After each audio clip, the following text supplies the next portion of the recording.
60 વર્ષની ઉંમરે જનરલી બધા શું કરતા હોય છે? ઘરમાં શાંતિથી બેસીને આરામ કરતા હોય છે.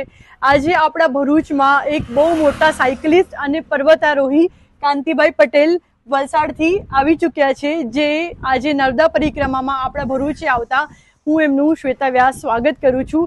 કાંતિભાઈ પટેલની એક ખાસિયત છે કે જ્યારે આ નર્મદા પરિક્રમા માટે નીકળ્યા ત્યારે આપણા મુખ્યમંત્રી ભૂપેન્દ્રભાઈએ પણ એમને એક શુભકામના આપી અને એમને એક પત્ર પણ આપ્યો છે એમની આ યાત્રા સફળ રહે એના માટે. તો આપણે કાંતિભાઈ પટેલને કહીએ કે આપણને જણાવે એમના વિશે અને તેમની આ થોડી યાત્રા વિશે. હા કાંતિભાઈ. નર્મદે હર શ્વેતાબેન, સૌપ્રથમ તો તમારા આભાર, આટલા દૂરથી તમે ભરૂચથી છે કે અહીંયા સુધી અમને રસ્તે મળવા આવ્યા તે બદલ.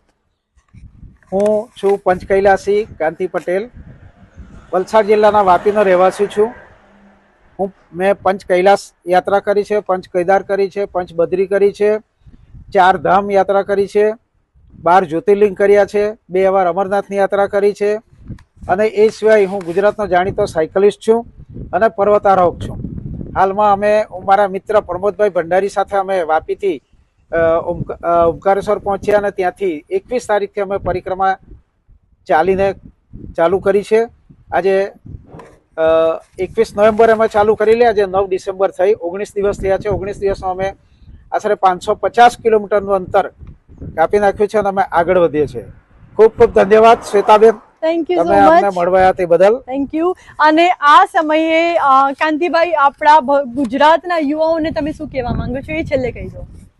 યુવાઓએ પણ આવું સ્પિરિચ્યુઅલ એક્ટિવિટીમાં ભાગ લેવો જ જોઈએ અને શક્ય હોય, સમય તો બધા પાસે નથી, પરંતુ થોડો સમય કાઢીને અમારે જેટલી મોટી નહીં પરંતુ નાની પણ એક્ટિવિટી આવી કરવી જોઈએ.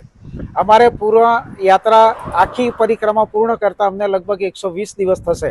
આજે 19 દિવસ થયા છે. Thank you. ધન્યવાદ.